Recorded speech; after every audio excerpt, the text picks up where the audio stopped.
안녕하세요.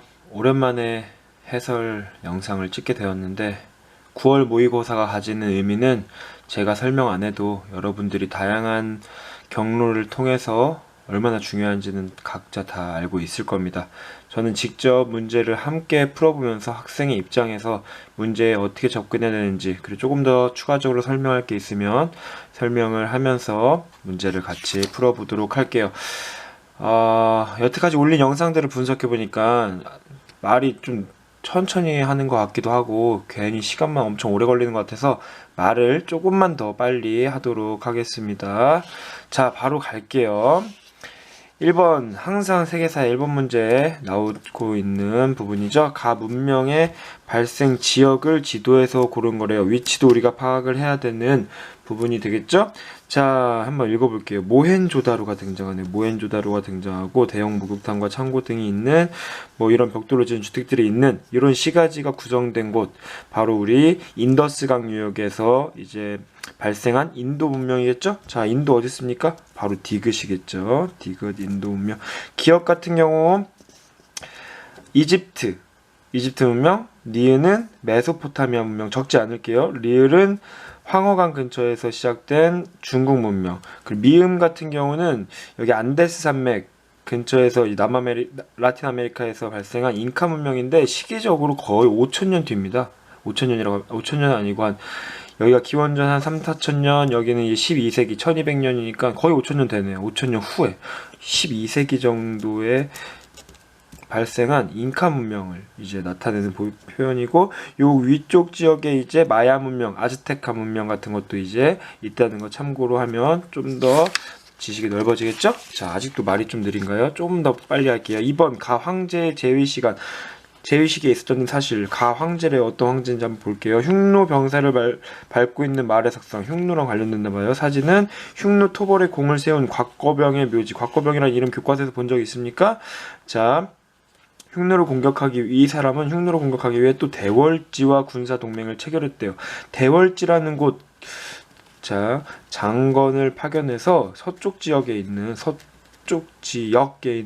대월지랑 교류를 해서 흉노를 이제 공격하기 위해서 했던 그 황제 누구죠? 바로 한나라의 무제죠. 한나라. 자, 이 황제의 재위식이니까 한 무제의 업적 또는 한나라의 일을 찾으면 되겠죠. 1번, 시박사가 설치되었다. 시박사 설치된 거는 당나라 때 설치됩니다. 주로 많이 이제 시박사를 통해서 무역을 한 거는 송나라인데 설치된 건 당나라고요. 한나라 아니죠. 2번, 균전제가 실시되었다. 균전제도 이제 일단은 북위라는 나라에서, 위진남북주시대 북위에서도 실시됐었고, 수나라, 당나라에서도 율령체제가 완성되면서 실시한 거, 요게 균전제고요. 백성들에게 땅을 균등하게 나눠주는 제도였죠. 3번, 양세법이 도입되었다. 이거 당나라죠. 당나라 때 율령체제가 붕괴되고 안사의 난 같은 걸 통해서 율령체제 붕괴되고 그 이후에 세금을 양세법 체제로 거뒀다라는 거 우리가 볼 수 있고요. 4번, 지정은제가 도입되었다. 이게 청나라 때죠. 청나라. 명나라 때 일조편법, 청나라 지정은. 5번, 소금과 철이 전매되었다. 전매라는 거, 이 소금과 철의 무역에 대해서는 국가에서 전적으로 판매와 뭐 사들이고 판매하는 걸 담당한다는 의미예요. 이게 바로 한나라 때, 특히 그리고 한무제 때 있었던 일이 되겠습니다. 이렇게 5번 고르면 되겠고요. 3번, 가나 시기 사이에 있었던 일로 옳은 것을 고르는 거래요. 한번 차근차근 읽어볼게요. 황제는 한 사람이 통치하기에 제국이 너무 방대하다고 판단하였대요. 황제는 한 사람 아니에요? 근데 너무 제국이, 영토가 넓대요. 그리하여 막시미아누스와 함께 제국을 둘로 나뉘었대요. 둘로 나누어 통치를 하였고, 막시미아누스와. 그럼에도 제국의 복잡한 문제가 해결되지 않자 그 각각, 지금 황제가 2명이 됐는데 그 황제 밑에 또 부황제, 반장 밑에 부반장이 있듯이 그 하나의 국가가 지금 총 2개로 됐다가 그 각각 2개 밑에 부황제까지 있으니까 이렇게 4명의 황제가 있는 셈이에요. 그 사제 체제라고 하는 건데, 이거 언젠지 혹시 배웠습니까? 자, 디오클레티아누스라는 그림자가 생기네요. 누스 황제 때 있었던 일이고요. 나도 읽어볼게요. 황제는 자신의 통치를 받는 모든 로마 속주민들에게 사도 베드로가 전파한 종교 뭡니까? 우리 크리스트교죠. 자, 다른 종교를 믿는 것을 금지했대요. 아예 크리스트교만 믿으라는 거예요, 지금. 그쵸? 이를 어기는 자는 신의 벌을 받을 뿐만 아니라 법에 따라 처벌. 자, 요걸 보면은 여러분들이 크리스트교가 이 국가에, 아유, 그림자가 좀 심각한데? 조명을 이렇게 하면 괜찮아요. 잠시만요. 크리스트교가, 자, 그림자 똑같은데?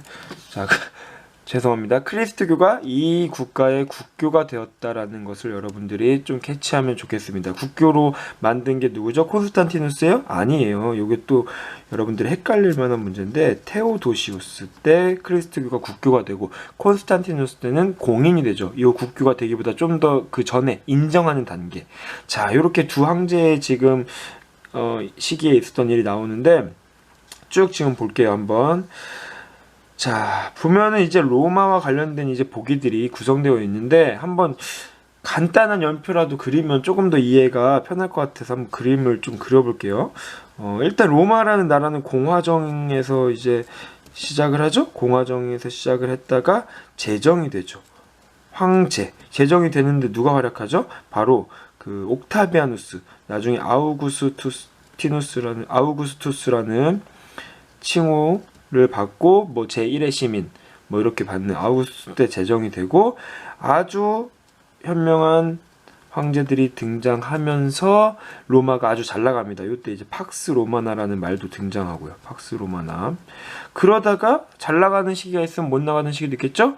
이제 황제의 권한이 낮아지면서 군인 황제들이 등장하면서 매우 나라가 혼란스러워집니다. 여기 이제 3세기쯤인데 나라가 매우 혼란스러워지고 막 단기간에 몇십 명의 왕이 바뀔 정도로 혼란스러워지고, 그 이후에 이러한 위기를 해결하는 바로 황제가 지금 방금 봤던 디오클레티아누스입니다. 디오클만 적을게요. 그리고 디오클레티아누스에서 이어서 연달아 나오는 황제들이 아주 훌륭하게 로마를 이끌어가는데 콘스탄티누스가 바로 나오고요. 그리고 방금 말했던 테오도시우스 같은 황제들이 나옵니다. 근데 테오도시우스 때 이렇게 그 크리스트가 국교가 되는 일도 생기지만 로마가 동서로 분열되고, 동로마 서로마로 분열됐다가 게르만족이 침략하면서 서로마 제국은 멸망하고, 그 서로마 지역 땅에는 프랑크 족을 비롯해 그 게르만족의 여러 이제 민족들이 나라를 세우고, 동로마 제국은 계속해서 이어져 가고, 동로마 제국은 이제 잘 나가요. 잘 나가다가 이제 6세기쯤에 유스티니아누스 같은 또 위대한 황제가 등장하면서 뭐 법전도 편찬하고 성소피아 성당도 만들고 아주 잘 나가게 된다 라는 간단한 요 흐름이 있고, 그 이후에도 있지만 지금 문제 보고 지금 그린 그림인데 이 정도만 알아도 한번 우리가 풀어볼 수 있을 것 같아요. 먼저 1번 같은 경우 보면은 밀라노 칙령이 공포되었다. 요게 바로 콘스탄티누스 때 있었던 크리스트교를 이 밀라노 칙령, 황제의 명령이라는 거예요. 밀라노 칙령으로 공인이 되었다라는 거죠. 요 사이에 들어오는 거 맞네요. 1번이 지금 옳은 것 정답이 되겠네요.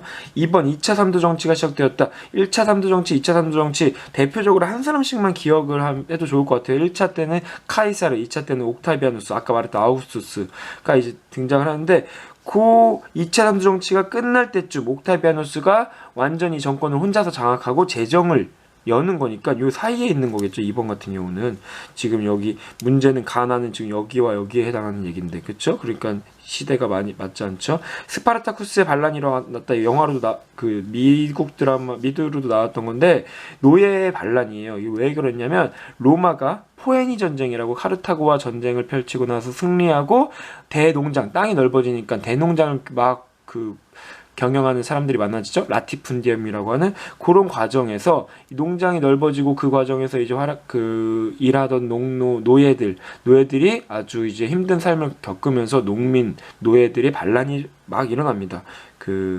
물론 그 전의 과정에서도 여러 가지 그라쿠스의 개혁이 있다거나 그런 일도 있었고요. 그 노예 농민의 반란으로 나라가 혼란스러워지고 귀족들과 평민들이 또 싸우고, 그 과정을 이제 좀 해결해보자라고 하면서 등장한 게 1차 3도 정치, 카이사르를 비롯해서 그때 등장하는 거예요. 그러니까 뭐 시기적으로는 뭐 여기쯤에 있겠죠. 자, 그러니까 한 번만 더 말하면 포에니 전쟁, 라티푼디움, 그라쿠스의 개혁, 그리고 농민 반란, 노예 반란, 그리고 귀족과 평민의 대결, 1차 삼도 정치, 2차 삼도 정치, 옥타비아누스의 재정, 요런 흐름으로 이어지는 겁니다. 시기적으로 보면 알겠죠? 4번 유스티니아누스 법전. 자, 아까 4번을 받길래 지금 얘기를 한 거예요. 자, 동로마 제국으로 이제 완전히 나눠지고 나서 동로마 제국이 6세기 때 있었던 일이 되겠습니다. 5번 옥타비아누스가 아우구스투스 칭호를 받고 나서 재정이 시작됐죠. 자, 5번 여기에 해당하는 내용이 되겠죠. 아, 이렇게 말을 많이 하면 안 되는데 조금 설명을 하고 싶었어요. 이런 흐름이라는 거 중요한 황제들이니까 알아두면 좋겠습니다. 4번으로 바로 넘어가겠습니다. 밑줄 친 건설이 이루어진 왕조에 대해서. 자, 상수 우리가 사료라는 거, 이렇게 역사 문제는 항상 네모칸 안에 또는 뭐 아까 뭐 다 봤듯이 사람 이름, 얼굴, 사진 뭐 이렇게 있듯이 자료가 이렇게 나오는데, 이게 역사 자료, 사료를 해석할 때는 상당히 어려움이 있습니다. 왜냐? 당시에 기록된 것을 그대로 이제 우리식 지금 현대식으로 써놓은 거기 때문에 어려운 표현들이 많이 등장하고 모르는 사람도 많이 등장해요. 그걸 다 아는 거는 역사 선생님들이 아는 거고, 요거를 읽으면서 우리가 아는 내용을 힌트로 찾아내서 거기서 힌트를 키워드를 표시해 놓고 그걸 통해서 아, 이거 이 내용이 있다라고 깨닫는 게 해석하는 겁니다. 그렇게 해 나가는 거예요. 자, 이런 사람들 모르잖아요. 그냥 넘어가는 거예요. 근데 황허강은 알잖아. 황허강 남쪽과 화이어강 북쪽에 사는 여러 군의 백성을 징발했. 엄청 100여만 명, 100만 명 넘게 징발을 해서 통제거를 건설했대요. 통제거는 이제 교과서에서 여러분들이 그림을 통해서 봤을 건데, 그리고 남쪽 징발해서 양자강에 이르러 창장강, 양쯔강을 의미하는 겁니다. 그리고 한구를 건설하게 하였다. 한구도 건설했고요. 자, 그 옆에 황제가 행차하는 길을 만들고 별장을 설치하였대요. 혹시 뭐냐면 황허강도 알고 양쯔강도 알겠는데 화이어강은 좀 낯설어요? 자, 중국 지도를 간단하게 이렇게 그린 다음에 우리나라예요. 자, 이 중국이 있으면 황허강의 위치는 대략 이렇게 흘러가는 거는 이제 익숙하게 봤고, 양쯔강, 창장강의 위치는 이렇게 흘러가는 거 봤죠. 그 중간을 흐르는 좀 작은 규모의 강이 화이허강입니다. 이 강을 기준으로 해서 자, 수나라 때 통제거, 영제거 막 이러한 운하를 건설을 합니다. 그래서 황허강과 양쯔강, 창장강을 이으는 대운하 건설을 해요. 이 수나라와 관련된 이 왕조는 수나라를 의미하는 거예요. 자, 수나라를 찾아볼게요. 1번 군기처를 설치하였다. 이 청나라에서 황제의 권한을 강화시키는 과정에서 만들었던 기구죠. 2번 과거제를 시행하였다. 이게 정답이 되겠네요. 수나라 때 처음으로 시행이 됐죠. 3번 만한병용제를 채택하였다. 만주족, 한족 같이 이제 병사로서 활용했다라는 거예요. 그 용병으로서. 그게 바로 이렇게 만주족 얘기가 나오는 거 보니까 이것도 청나라겠죠? 4번 북명관제와 남명관제를 운영하였다. 요나라. 거란족이 세운 요나라겠죠? 5번 절도사 세력을 약화시키고 중앙금군을 강화하였다. 절도사 때문에 지금 혼란스러웠던 5대 19 너무 혼란스러웠어. 이걸 통일한 바로 송나라겠죠? 송나라 태조 조광윤 때 이런 이제 정책을 펼쳐서 황제의 권한을 강화하죠. 자, 이렇게 풀면 되겠고요. 5번 갈게요. 5번. 자, 가왕조. 이것도 왕조래요. 어떤 나라인지 볼게요. 자, 이 그림자 때문에 자꾸 신경이 쓰이네요. 어떤 사람 얼굴이 등장하는데, 자, 이슬람 군대 이베리아 반도 장악 이렇게 나와 있는데, 자, 좀 확대를 해보면 초점 맞습니까? 맞는지 모르겠네 이게 지금.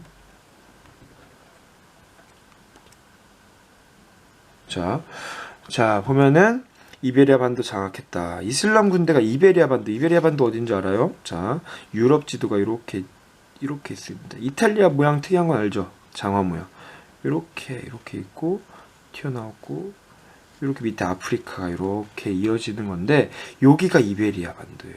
아니, 우리 이슬람이라고 하면 이쪽 지역에서 있는 거 아니야? 라고 알고 있었는데 이 세력이 지금 여기뿐만 아니라 이 아프리카 북부 나아가서 여기 유럽의 서쪽 이베리아 반도까지 차지하고 있는 모습을 지금 볼 수가 있습니다. 그리고 수도가 다마스쿠스래요. 이 정도만 해도 여러분들이 이제 공부를 열심히 했으면 느낌이 올 텐데, 어찌됐든 유럽까지 진출해서 서고트 왕국까지 멸망시키고 피레네 산맥 남쪽, 피레네 산맥 여기 스페인과 프랑스를 이어주는 이 산맥 남쪽까지 진출을 했다. 그리고 이 산맥 넘어서 서유럽 크리스토교 세계에까지 진출할 수 있을지 주목된다는 신문입니다. 자, 요 왕조, 요 국가의 이름은 우마이야 왕조이죠. 우마이야 왕조. 우마이야 왕조의 역사에 대해서 간단하게 기억할 수 있습니까? 무함마드가 이슬람교를 창시하고 칼리프가 이제 무함마드의 뒤를 이어서 가다가 4대 칼리프 알리가 살해되고, 그때 이 우마이야의 총독 무아위야가 정권을 장악하고 칼리프를 세습하게 하면서, 그리고 새로운 왕조를 열었다 라는 간단한 흐름이 이렇게 이어지는데, 차근차근 보기를 볼게요. 1번 몽골 제국의 부흥을 내세웠다. 요거는 이제 티무르 제국에 해당하는 얘기입니다. 티무르 제국. 2번 칼리프의 지위를 세습했습니다. 칼리프의 지위를 세습했고요. 3번 요 세습하는 이거에 대한 옳고 그름 때문에, 이것도 적어둡시다. 시아파와 수니파로 나뉘게 되는 거죠. 이슬람 세력이. 알겠죠? 3번 콘스탄티노폴리스라고 아까 말했던 동로마 제국의 수도, 지금의 이스탄불 위치인데 여기를 함락시켰다라는 요 표현이 등장하는 거는 오스만 제국을 지금 말하는 걸로 우리가 보면 되겠고요. 사산조 페르시아를 멸망시켰다. 요 근처에 이란 쪽에 사산조 페르시아가 엄청나게 강하게 있었는데, 여기를 멸망시키면서 이슬람 세력을 확대한 거 바로 무함마드가 있었던 아주 초창기 이슬람교입니다. 초기 이슬람 국가? 이렇게 표현을 할게요. 초기 이슬람. 이런 식으로. 5번 탈라스에서 당의 군대를 격퇴하였다. 당나라가 등장하네요. 탈라스라고 이제 중앙아시아 쪽의 지역에서 당나라와 싸웠다. 이거를 이슬람 세계와 동아시아 세계의 첫 만남, 이렇게도 표현을 하고, 요때 당나라 문화가 많이 요 서아시아 쪽으로 넘어갔다라고 표현을 하는데, 여기서 당나라 군대를 무찌른 이슬람 국가는 바로 아바스 왕조입니다. 아바스 왕조라고, 이 우마이야 왕조를 무찌르고 이 이슬람 세계를 장악한 왕조죠. 이 아바스 왕조에 대한 설명. 그래서 답은 2번을 우리가 고를 수 있고요. 넘어갈게요.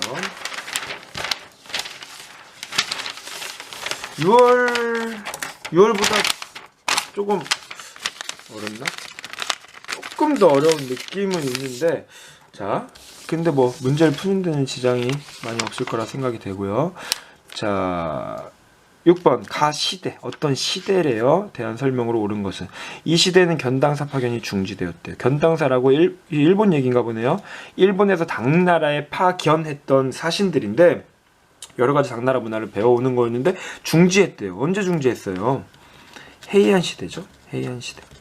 헤이안 시대의 특징 여러 가지 앞으로 여기도 나오죠. 자, 와카 이 노래 시, 우리의 시조 같은 거 또 만들어지고, 가나 문자가 만들어지고, 요런 거 자신들 문화에 매우 자신감이 있어서, 국풍 문화 자신감이 있어서 이제 더 이상 받아들일 게 없다라고 해서 이렇게 견당사 파견을 중지했던. 그리고 그 이후에 이어지는 막부, 그 이후에 어떤 막부예요? 가마쿠라 막부.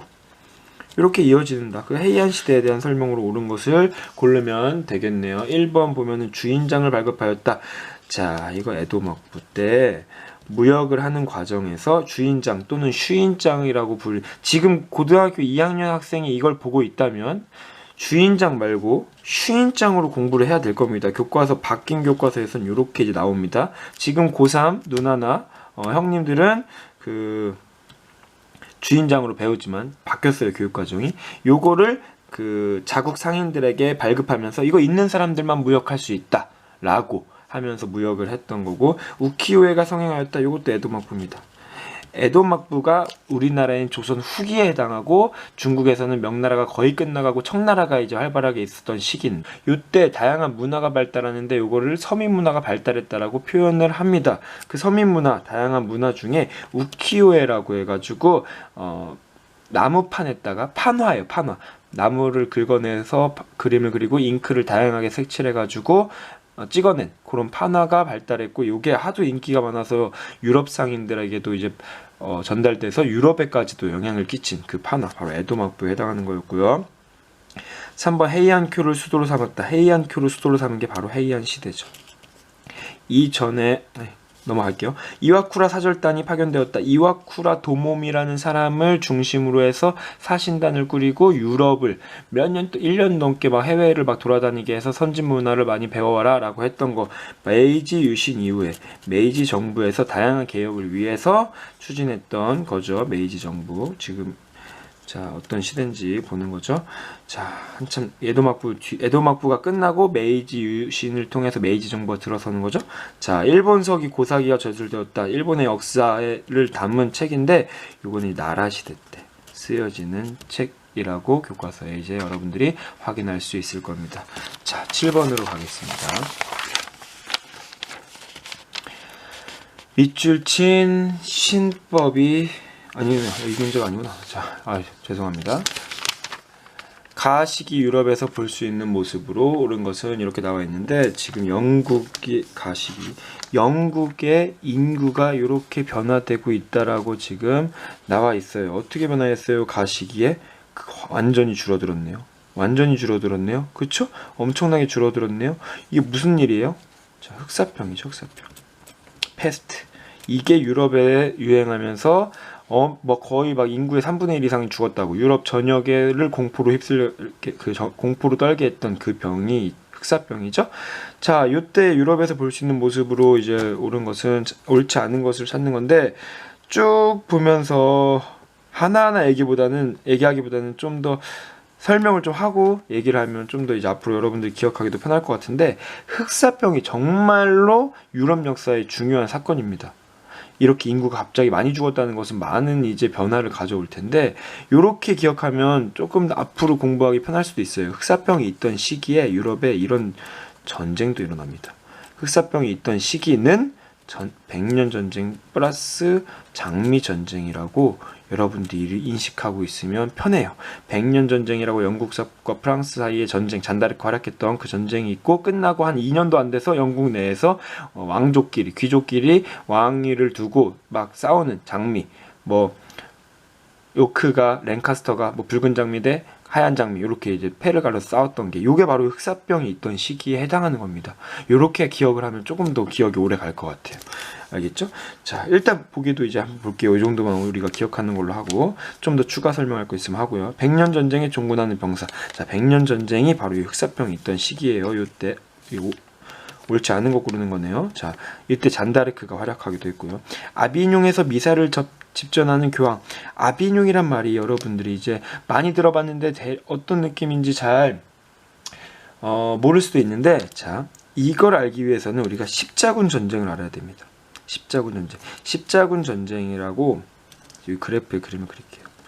자, 10세기가 끝나갈 때쯤부터 거의 13세기가 끝나가는 13세기니까 1200년대 말까지 요렇게 요 시기 동안 있던 게 십자군 전쟁이에요. 여러 차례 갔죠? 여러 차례 이스라엘을 되찾자 이러면서, 예루살렘을 되찾자 이러면서 그랬는데, 이거를 지금 막 가자고 했던 사람이 누구예요? 교황이죠. 교황이 예루살렘 가면 막 돈도 많고 기회의 땅이다 이렇게 하면서 유럽의 각 국가들의 왕들을 설득해가지고 떠나죠. 근데 십자군은 어떻게 됩니까? 실패하죠. 엄청나게 이제 약탈도 하고 문제점도 많이 보여주고, 아주 지금 교회 역사에 어떻게 보면 흑역사, 십자군이라고 볼 수 있는데, 요 십자군 전쟁이 끝나면서, 즉 실패로 끝나면서, 이렇게 할게요. 실패로 끝나면서 십자군 전쟁을 막 가자고 했던 교황의 권위가 땅으로 떨어집니다.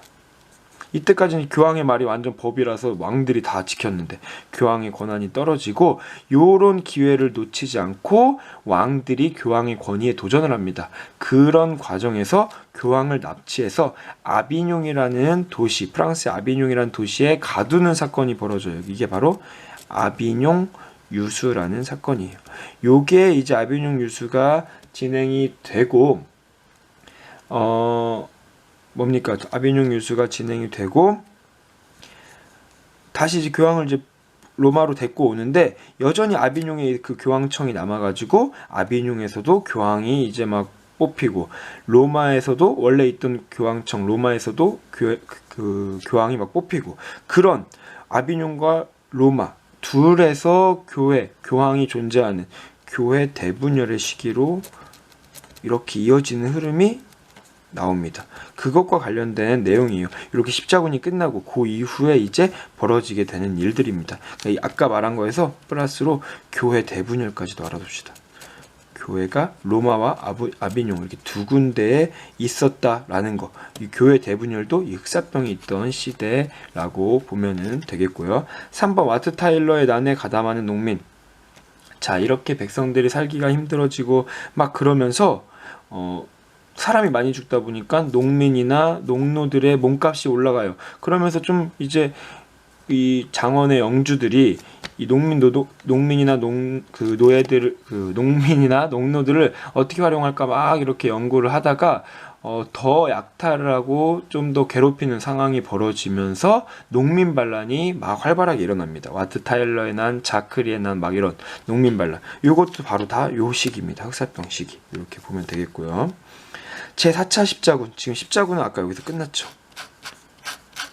십자군이 끝난 이후에 이제 흑사병이 이렇게 시작이 되는 겁니다. 4차, 한 9차까지 이제 십자군 전쟁이 이어지는데 4차는 뭐 중간쯤이겠죠. 1차, 2차, 3차, 4차 더더욱 이제 시대에 볼 수 없는 모습이 되겠죠. 4번이 정답이 되는 겁니다. 4번이 정답이 되는 거고 5번 장미전쟁 아까 말했죠. 장미전쟁에서 왕위 계승권을 귀족들이 다퉜다. 영국에서 일어난 장미전쟁. 흑사병과 함께 연결지어서 이 세 가지 사건을 함께 알아두면 되겠습니다. 자, 말이 느린가요? 자, 좀 빨리 계속 해볼게요. 8번. 자, 밑줄진 신법이 실시된 거. 우리 세계사에서 신법이라는 표현 자체가 왕안석을 생각하게 하죠. 왕안석. 어느 나라 사람이에요? 송나라 사람. 송나라에서도 북송시대. 뭐 읽어보면 그런 말이겠어요. 왕안석에 대한 뭐 평가를 이렇게 간사하다고 평가를 하기도 했고 그 이론 사자성어의 유래를 보니까 신종 때 송나라 신종 때 신법 실시로 해가지고 막 그거에 반대하는 세력들이 이제 막 뭐 나쁜 사람이라고 이렇게 표현을 했나봐요. 요게 어찌됐든 이 신법이 실시된 배경 왜 실시됐죠? 법을 왜 여러 가지 이 신법의 내용이 뭡니까?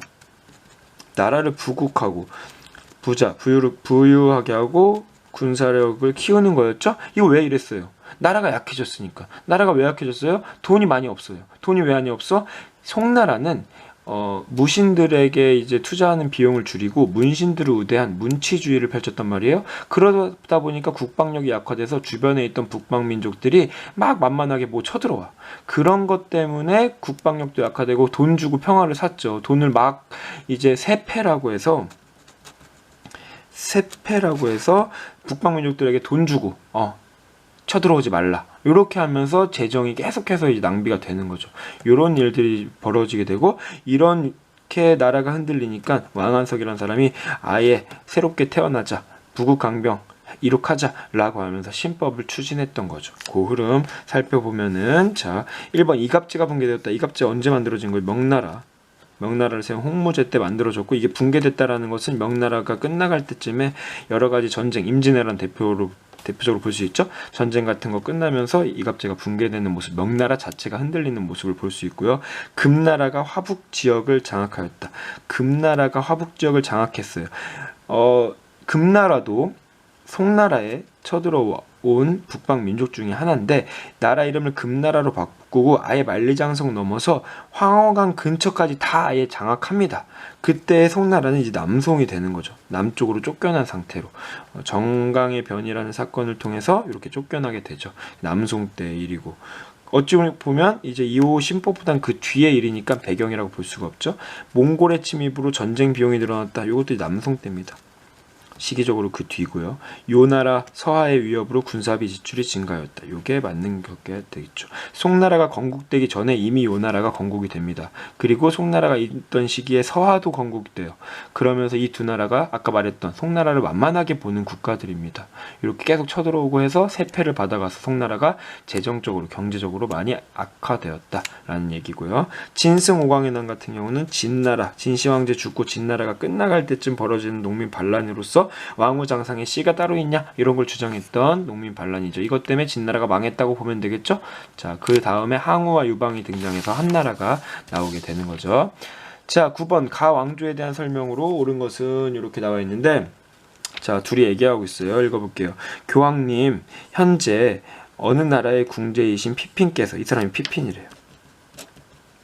어느 나라의 궁제 피핀께서 여쭙습니다. 지금 어느 왕조를 찾는 거니까.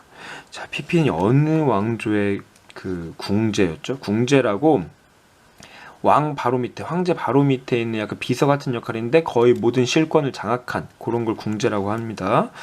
아시죠? 자, 실권이 없으면서 왕위에 있는 자와 왕위는 없으나 힘이 있는 자 누가 왕이 되어야 합니까? 이거 지금 피핀이 물어봤는데 왜 물어본 거예요? 지금 자신은 왕 밑에 있는데 왕은 지금 실권이 없어. 근데 본인은 실권을 다 장악한 궁제야. 누가 진정한 왕이냐라고 교황한테 물어봤는데 교황 대답이 웃깁니다. 실질적 권한 있는 자가 왕이 되는 게 맞지, 더 낫지. 왕이 아니더라도 실질적 권한을 가진 피핀, 당신이 왕이 되는 게 맞지. 그걸 승인한다. 피핀, 난 네 편이다라고 교황이 인정하는 거예요. 지금 무슨 상황이냐면 지금 가에 들어갈 메로베우스, 자, 프랑크 왕족이 세운 프랑크 국가의 왕조인데 메로베우스, 메로빙거라고도 불러요. 메로베우스 왕조의 궁제였던 피핀이 실권을 다 장악해서 이제 왕이 되고 싶은 욕심을 가지는 거예요. 그러면서 교황한테 물어봤더니 교황도 내 편이야. 그래서 왕이 결국 됩니다. 그래가지고 이 프랑크 왕국은 메로베우스 왕조에서 피핀의 성씨, 피핀 가족이 이제 왕위를 차지하는, 무슨 피핀이냐? 카롤루스 피핀이요. 카롤루스 왕조로 새롭게 태어나게 되는 겁니다. 요거에 대한 얘기. 지금 가는 이거겠죠? 메로베우스 왕조. 지금 메로베우스 왕조에 대한 설명을 찾으면 되겠고요. 1번 베르댕 조약이 체결되었다. 베르댕 조약 그리고 메르센 조약. 이거 설명하려면 또 이거 이어서 얘기해야 되겠네. 자, 피핀이 카롤루스 왕조를 만들었죠. 근데 이 사람 아들이 더 유명해요. 이 사람 피핀의 아들이 카롤루스인데 보통 이렇게도 불러요. 샤를마뉴, 카롤루스 대제, 샤를마뉴 대제, 이렇게 불립니다. 이 사람이 엄청 대단한 사람인데 800년에 교황에게 공식적으로 서로마 황제로서 인정받으면서 800년 크리스마스 때 서로마 황제 대관식, 황제의 공식적으로 이제 인정받는 그런 행사까지 치르는 이제 요 황제까지 이어지는 요게 카롤루스 왕조의 흐름이고, 이 샤를마뉴라는 대단한 황제가 죽고 나서 갑작스럽게 혼란이 찾아오고 형제들이 땅을 나눠 갖는 과정에서 베르댕 조약, 메르센 조약이 체결됩니다. 이거보다 훨씬 이후죠. 메로베우스 왕조에 대한 설명이 아니라 카롤루스 왕조에 대한 설명이 되겠죠. 자, 2번 로마 황제 대관식, 아까 말한 거예요. 바로 샤를마뉴, 이 피핀의 아들 샤를마뉴, 카롤루스 대제에 대한 얘기고, 그걸 모르더라도 카롤루스 그 왕조라는 거, 메로베우스 왕조가 아니라는 거 보면 되고요. 궁정학교를 건립하는 등 문예 부흥을 일으킨 업적을 남긴 게 아까 말한 샤를마뉴. 시험에는 이 사람이 더 자주 등장하는데 좀 난이도를 높여볼까 지금 의도가 보입니다. 자, 이것도 카롤루스. 투르파티의 전투에서 이슬람군을 격퇴하였다라는 이것도 엄청 중요한 사건인데, 아까 이슬람군이 아까 이슬람 5번 문제였나요?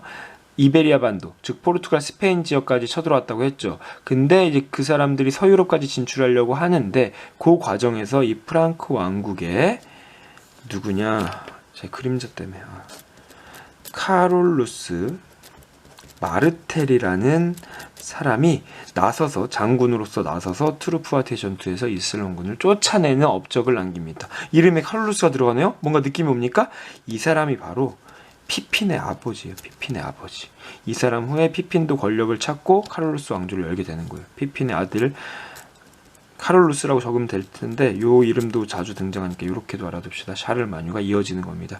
어찌됐든 메로베우스 왕조 때 있었던 이름 맞네요. 그쵸? 아버지 있을 때니까, 카롤루스 왕조가 시작되기 전이니까, 피핀 때 시작이 되니까 이렇게 점선으로 해서 여기는 메로베우스, 여기는 카롤루스 왕조가 되는 거죠. 4번이 정답이 되겠네요.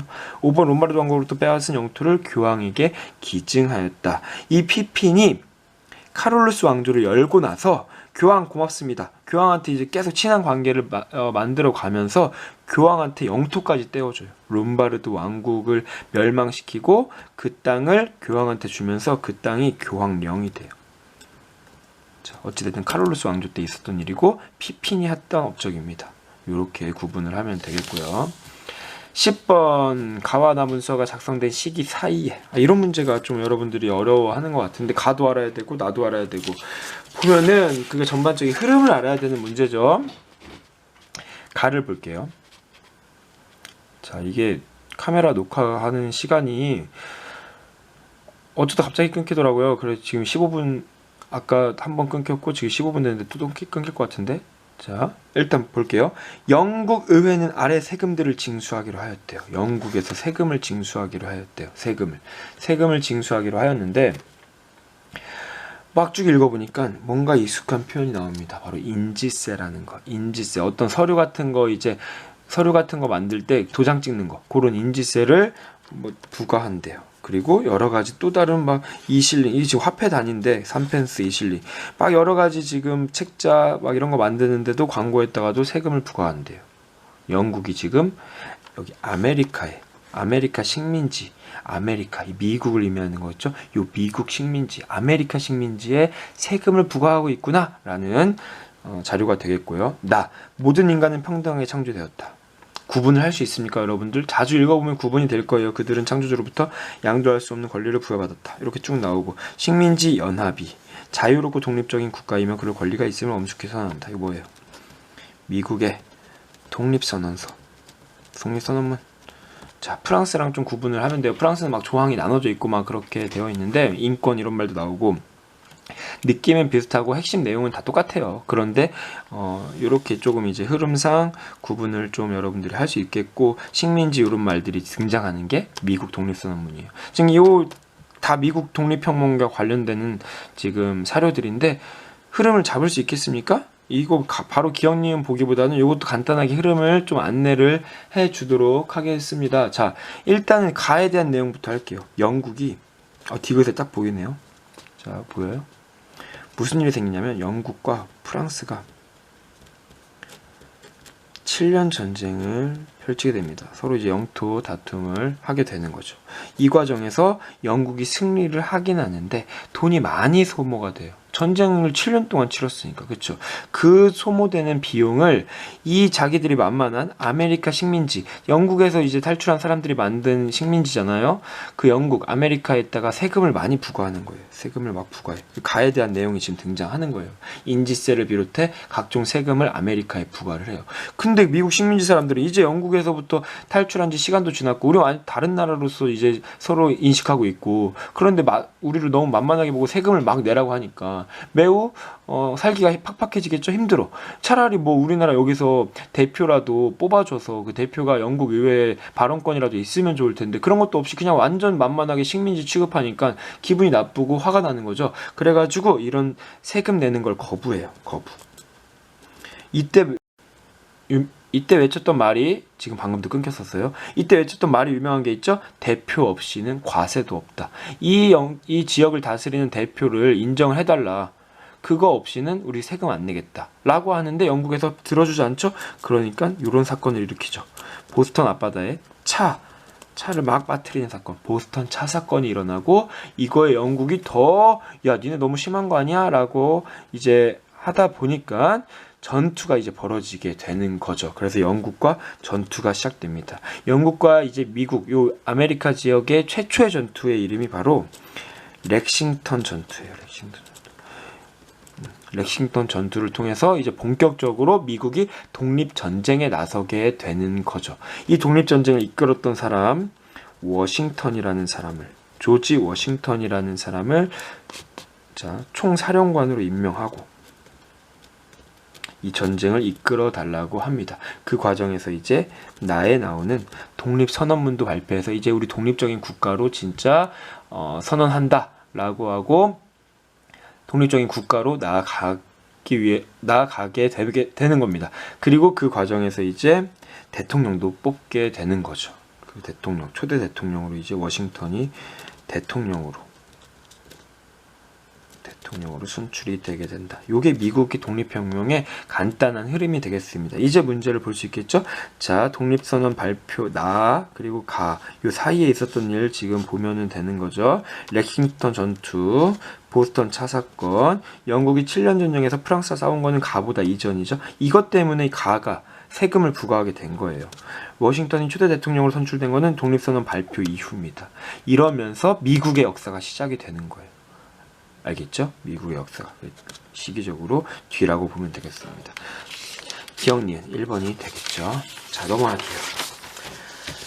자, 말을 계속 빨리 하려고 마음은 드는데 그럼 자꾸 못 알아들 것 같은 이제 여러분들에 대한 걱정이 되면서 계속 설명을 많이 하게 되네요. 좀만 더 조금씩 하려고 넘어갈 거 있으면 넘어가고 그러게 봅시다. 자, 가사상의 주창자. 주창이라는 말 시험 문제에도 잘 등장 안 하는데 주장한다는 거예요. 외쳤다는 거예요. 소리 높여 외칩니다. 그런 거예요. 이런 주장을 강하게 외쳤다라는 거예요. 어떤 사상에 이런 주장했던 사람들에 대한 이 사람들의 주장, 내용에 대해서 옳지 않은 것을 찾는 거네요. 자, 볼게요. 볼테르 씨가 등장을 하네요. 볼테르라는 사람이 등장하면 여러분들이 바로 알면 좋겠지만 알겠습니까? 자, 이쪽 읽어보세요. 그러면 읽어보시면 이런 미신, 광신, 무식한 거, 이런 폐습 등과 같은 인류의 적에서 우리는 투쟁을 했다. 인간이 이런 거에서 지금 이제 과거의 이런 문화에 대해서 이제 벗어나자라는 얘기고, 프랑스에서 볼테르 또 나와요. 이런 사람들이 여러 가지를 이성을 우리가 중요하게 생각하면서 진실을 위해 투쟁한다. 또 이성 또 나오네요. 관용, 인간성 등을 투쟁의 구호로 채택되었다. 매우 철학적이고 좀 어려울 수도 있는 표현인데 요거는 바로 계몽사상임을 의미합니다. 지금 문제가 가사상이잖아요. 계몽사상이라고 이제 홉스, 로크, 루소, 몽테스큐에 지금 나온 볼테르 같은 사람들이 등장하고, 핵심 개념은 이거예요. 인간이 이성을 통해서 여러 가지 공부를 하고 지식을 얻을 수 있을 거 아니에요? 그 지식들을 토대로 사회를 개혁할 수 있다고 믿는 그런 사상입니다. 그러기 위해서는 공부를 열심히 하고 깨어나야 된다. 계몽되어야 된다라고 주장을 하고, 그렇게 깨어난 사람들을 중심으로 이 나라, 왕정에서 시민이 중심이 되는 시민의 나라로 만들 수 있다. 그렇게 개혁을 하겠다. 그런 사건, 시민혁명. 그 시민혁명의 바로 정신적 배경이 되는, 사상적 기반이 되는 사상이 되겠습니다. 볼게요. 그거에 대한 옳지 않은 거. 1번, 왕의 권한은 신이 부여했다. 이거 뭐예요? 왕권 신수설이죠. 아니, 너무 지금 극단적인 거 아니에요? 여긴 시민이 중심이 되어야 할 거라니까요. 여기는 아직도 왕의 권한은 매우 신성하다는 걸 지금 의미하잖아. 이건 절대 왕정의 사상적 기반이 되는 왕권 신수설을 의미하죠. 그렇죠? 1번부터 답이네요. 1번 답. 2번 입법행정사법 3권 분립. 계몽사상가 중에 몽테스큐의, 몽만 적을게요, 가 주장했던 거죠. 계몽사상. 국가는 사회 구성원의 계약에 의해서, 사회계약설, 로크도 사회계약설, 홉스도 사회계약설, 이런 계몽사상가들. 지식의 집대성, 지식을 다 모아가지고 만들어내는 것을 전파하는 것은 사회가 발전해 가는데 기여한다. 방금 계속 아까 지식, 인간의 이성을 통해서 지식을 얻는다라고 얘기했죠. 그리고 요거를 실제로 실천한 것 중에 이런 걸 편찬해요. 계몽사상가들이 백과사전의 백과전서라고 불리는 이런 걸 편찬해내기도 합니다. 계몽사상가. 주권은 일반 일지의 행사래요. 주권이라는 게 아주 당연하고 지극히 옳은 인간의 가장 기본적인 의지의 표현이다. 이런 거 당연히 누구한테 넘겨줄 수 없다. 자, 그렇게 주권이 중요하다는 거죠. 주권이 국민에게 있다. 이런 표현이 이제 루소라는 계몽사상가가 말한 거죠. 4번도 계몽사상가가 되겠습니다. 답은 1번이었고요. 12번 밑줄 친 법이 제정된 시기를 볼게요. 인도 총동이 나오네요. 치안 유지를 명목으로 새로운 법안을 만들기 위해서 구성했대요. 의장, 이 위원회 의장이 롤럿이라는 사람입니다. 교과서 몰라요. 페이지는 어디 구석에서 본 것 같아요. 왼쪽 날개인가 오른쪽 날개 쪽에서 본 것 같은데, 인도의 이제 독립 그런 단원에 있는 부분인데, 이 롤럿이라는 사람 이름이 등장하고, 일단 읽어볼게요. 혁명활동 혐의자를 감시하고 처벌하는 내용, 그리고 이 법에 따르면 단순 혐의만으로도 체포가 가능했대요. 의심만 돼도 체포할 수 있는 거야. 특별법원에서는 피고를 배심원 없이 맘대로 재판할 수 있대요. 인도 총독, 인도 사람들을 지금 억압한다는 느낌 옵니까? 요 바로 이거 밑에 적어줄게. 롤럿 법이라는 거에 대한 설명인데, 이 어떤 이제 흐름 속에서 나오는 거냐면, 일단 이 느낌, 읽어보면 우리나라 마치 일제시대의 치안유지법이나 태형령 이런 느낌이 이제 있죠. 막 체포하는 거예요, 그냥. 이 당시 인도를 지배했던 영국이라는 나라가 있죠. 영국.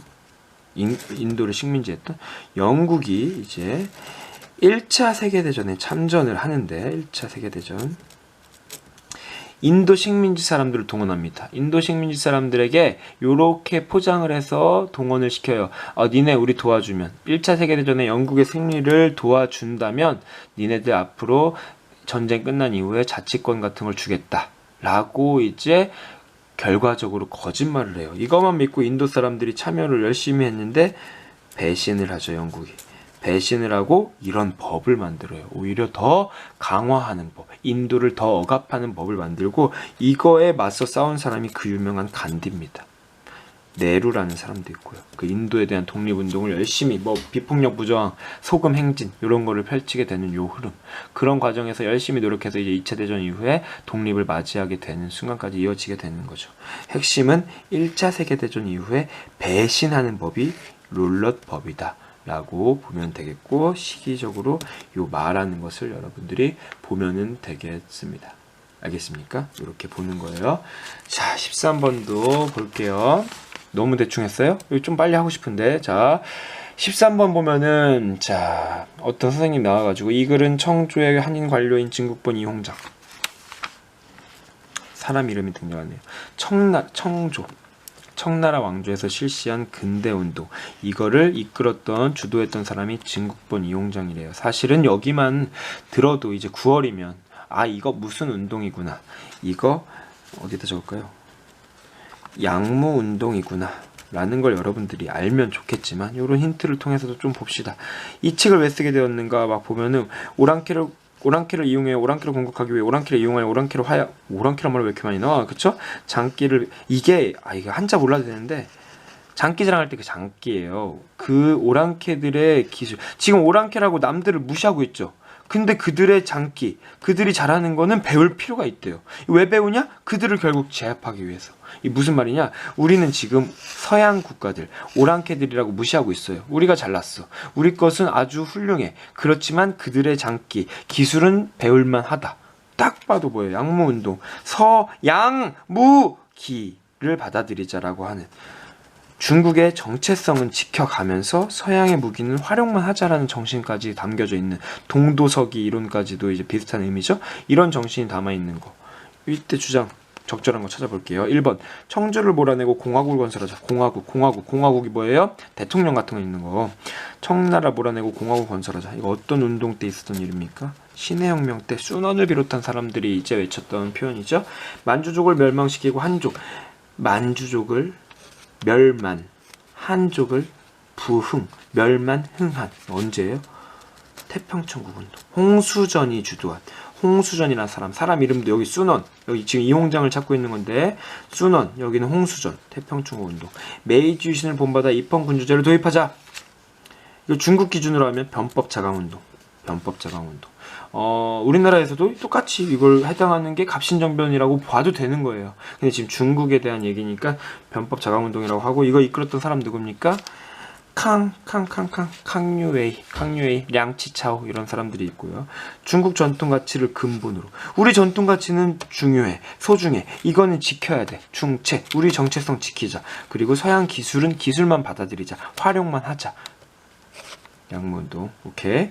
유교의 폐단을 타파하고 서양의 과학과 민주주의, 사이언스와 데모크라시를 수용하자. 유교, 우리 그동안 몇천 년 동안 지배했던 유교 정신 좀 새로운 문화로 탄생하자 라고 했던 거. 이거는 신문화운동에 대한 표현입니다. 과학과 민주주의를 강조한 거. 요거 말 그대로 교과서에 적혀 있습니다. 알겠죠? 4번이 답이 되겠죠? 14번 볼게요. 가나에 대한 설명으로 옳은 것을 찾습니다. 교황의 주재로 3회기에 걸쳐 열린, 교황이 지금 주도해서 3번에 걸쳐서 뭐가 열렸대요. 교황이 주도해서 열렸다, 이런 표현들은 이제 무슨 뭐 회의, 화의, 뭐 그냥 종교회의 같은 거라고 느낌을 여러분들이 받으면 되겠는데, 면벌부를 사고 파는 행위의 문제점을 확인해야 돼요. 이 교황이 열었던 뭐 어떤 모임이나 어떤 행사에서 이런 문제점을 점검을 했대요. 확인을 했대요. 또 여기서는 교황의 권위를 재확인하고, 교황이 권위가 있다는 것을 한 번 더 확인했고, 세례와 미사, 이 카톨릭에서 중요하게 그 말하는 행사들이죠. 여기서 이제 이런 의무를 강조했다. 그리고 라틴어 불가타 성경 외에 다른 언어로 번역된 성경을 인정하지 않기로 했다. 라틴어 불가타 성경이라고, 라틴어 특정 언어로만 번역된 성경만을 인정하겠다는 거예요. 나머지는 인정 안 하겠다. 이게 이러한 내용, 이러한 것들이 정해진 이 교황의 주재로 열린 이런 종교회의를 공의회라고 보통 부르잖아요. 공의회 들어봤죠? 그 중에 이건 트리엔트 공의회 때 정해지는 건데, 갑자기 지금 의문이 드네요. 지금 저도 이 문제를 처음 보는데, 이게 고3 누나들, 형들, 학생 여러분, 교과서에 이게 나오나요 지금? 이게 맞을 텐데. 근데 교과서에서 왜 교과서가 지금 새로 바뀐 교과서를 열심히 저는 보고 있는데 이게 나왔었나?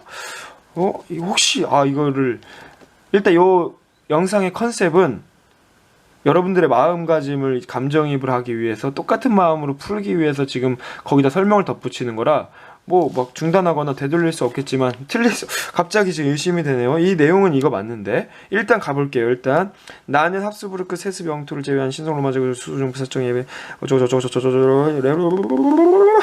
지쳐가고 있습니다. 30년 전쟁이 종식되었다. 이거는 확실하게 베스트팔렌 조약에 대한 내용이에요. 나는 조약. 이것도 시작은 지금 전쟁인데 신성로마 제국 내의 국가들의 전쟁인데 왜 이런 게 일어났냐? 구교 예전부터 있던 로마 가톨릭과 신교 프로테스탄트 개신교의 그 다툼에서 시작된 거죠. 그 종교적으로 지금 해석을 하는 거예요. 지금 이 문제를 일단 보기를 보기 전에 전반적으로 저 지금 이 낯선 트리엔트 공유회가 나왔으니까 내용을 한번 살펴보도록 할게요. 자, 어떻게 흐름을 보면은 일단 요 정도는 여러분들이 이제 느낄 수 있을 거야. 이 종교가 세속화돼요. 돈맛을 알게 되는 거야. 종교라는 건 매우 깨끗하고 신성시해야 되는 거 아닙니까? 근데 이 종교가 돈맛을 알게 되면서 돈을 막 면벌부라고 해서 돈 받고 천국 갈 거야 라고 막 문서를 팔고 요런 얘기는 들어봤죠. 그런 거에 대해서 이거 매우 문제가 있다 라고 하면서 루터나 칼뱅 이런 사람들이 이거 잘못됐다라고 개혁을 하자라고 하면서 종교 개혁을 막 하려고 이제 시도를 하죠. 그 과정에서 신교, 프로테스탄트, 지금의 개신교의 시작 프로테스탄트가 만들어지게 되는 거죠. 이게 막 근데 엄청 인기를 끌면서 확산이 돼요. 이런 과정에서 생긴 거. 이런 과정에서 카톨릭은 지금 이런 상황을 지금 어떻게 보고 있냐? 이거에 대한 대답이 바로 이 트리엔트 공유회입니다. 우리는 이렇게 반성, 문제점 확인할게. 그리고 그래도 교황의 권위는 무시 못해. 여러 가지 지금 의무 열심히 해 나갈게. 라고 그리고 성경 같은 것도 하나만 인정하고 열심히 하겠다라는 거 막 정하고요. 게다가 뭐 종교 여기 등장 딱 보이긴 하는데 여러 가지 설치를 해서 우리가 다시 탄생하자, 좀 깨끗해지자라고 운동을 활발하게 펼칩니다. 그리고 이 과정에서 막 읽어서는 안 될 목록, 금지된 목록, 그 책 서적 목록도 막 정해지고요. 이게 트리엔트 공의회인데 그렇게 일어나고 나서 나름 이제 정리가 되는 것 같고 이 루터 칼뱅 이게 종교 개혁이 좀 종교 전쟁 같은 성격까지 일어나면서 그 막 농민 반란과도 연루가 되고 그 과정에서 아우크스부르크 화의 같은 지금 이 과정에 트리엔트 있었고 방금 언급한 아우크스부르크 같은 화의에서 조금 이제 이 전쟁이 이 혼란스러움이 조금 정리가 되죠. 그러다가 근데 완전히 정리가 안 돼가지고 다시 이 구교를 믿는 세력, 신교를 믿는 세력들이 어떤 국가끼리 연결되고 왕족끼리 연결되고 가문끼리 연결되면서 30년 전쟁이 일어나죠. 그리고 이 전쟁이 끝나는 게 바로 지금 나에 해당하는 베스트팔렌 조약이 맺어지면서 여기서 칼뱅파도 인정되고 종교의 자유가 확실하게 이제 인정이 되게 되는 종교 선택을 할 수 있게 되는 거예요. 이런 흐름이 이제 종교 카톨릭 세속화 이후의 흐름인데 한 번만 더 말하지만 트리엔트 공의회는 교과서 나오는지 잘 모르겠어요. 어쨌든 트리엔트 공의회라고 생각합니다. 저는 혹시라도 좀 민망하겠지만 아니라면 설명글에 달아 놓을게요. 자, 3점짜리네요. 한 4점짜리. 이 문제 어려웠겠는데요. 자, 칼뱅파를 인정하였다. 이거는 이제 베스트팔렌 조약. 나에서 인정되는 겁니다. 이때 방금 얘기했죠. 자, 신교 확산에 대응하여. 이게 딱 얘기한 거네요. 신교가 이렇게 늘어나고 확산되고 있는 거에 대해서 카톨릭 반성 안 하냐? 그에 대한 반성이 바로 트리엔트 공의회예요. 오케이. 2번이 정답이 되고요. 3번 영국 국교회를 확립하였다. 갑자기 영국 국교회가 여기서 나와요. 자, 이거 영국에서 헨리 8세라는 사람이